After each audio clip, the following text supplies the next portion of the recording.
Oh, Rio Shipton is doing okay at Cork City. He's having a really good time. He helped with an assist to get it to 2-2. Now, one of the things that we got with Rio's had a couple of little injury spells.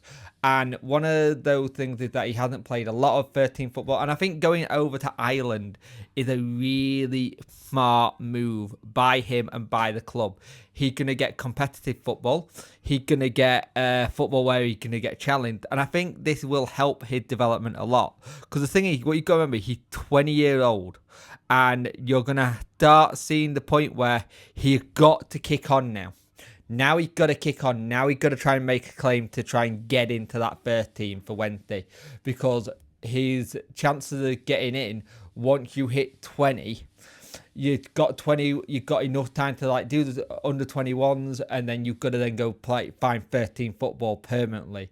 And that's the thing. He needs to start doing that, because if you can start getting a really good momentum while you're out on loan, maybe you get the eye of Danny. Maybe you get the eye of the loan manager for Wednesday to go poke Danny and go, hey, Rio's doing really well. Why don't we give him a try during this spell in pre-season? Because I can see him being one that definitely does come on a pre-season tour and try to battle out and show what he can do, because we said for a longer time we need to start finding net Barry Bannons. We thought we had it with Alex Hunt.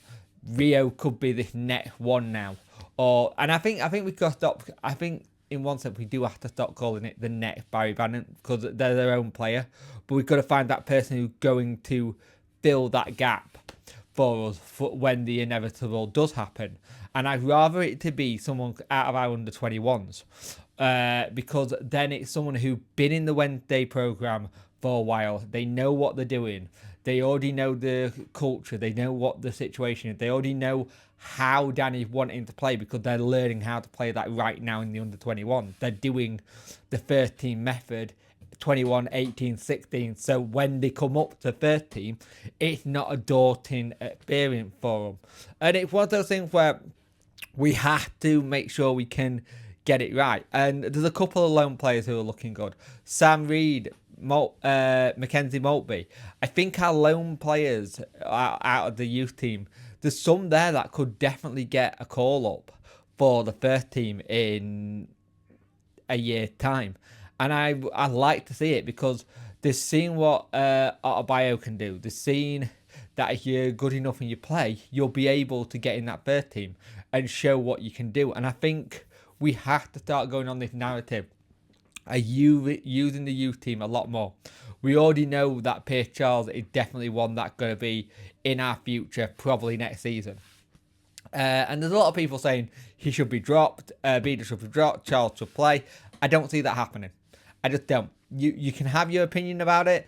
You can have your say about it. That's fine. But I don't see that happening, because I think he's going to give him a full pre-season and then put him in then, not just throw him in halfway through the season. The only way that happens is if something happens, touch wood. Hopefully nothing does. But we do have to start prioritising the youth team in terms of certain positions and certain ways of getting them in. The pathway to getting to the first team seems to be getting better. I won't lie, it does seem to be getting a lot better. And we need to start seeing what we can do, because having both Reed and Maltby at the same club on loan, playing beside each other again, is absolute genius by Wednesday and Garber, because they know each other already. They play with each other already, so you're not putting them into a team where they're having to understand it. They already know each other's games, so that helps a lot.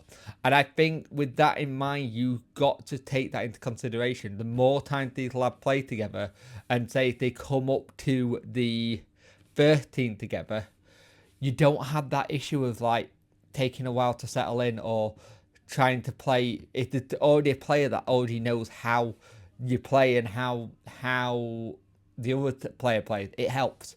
It helps a lot. We are seeing more players go up to 13 training from the under 21 to get that feel for it. So, with that being said, what are your thoughts? Do you think we are slowly progressing with the youth team? or are we still same place we've always been? I feel like it's getting better, but I'd like to know your thoughts on it. Thank you for watching, and I'll speak to you in the next one.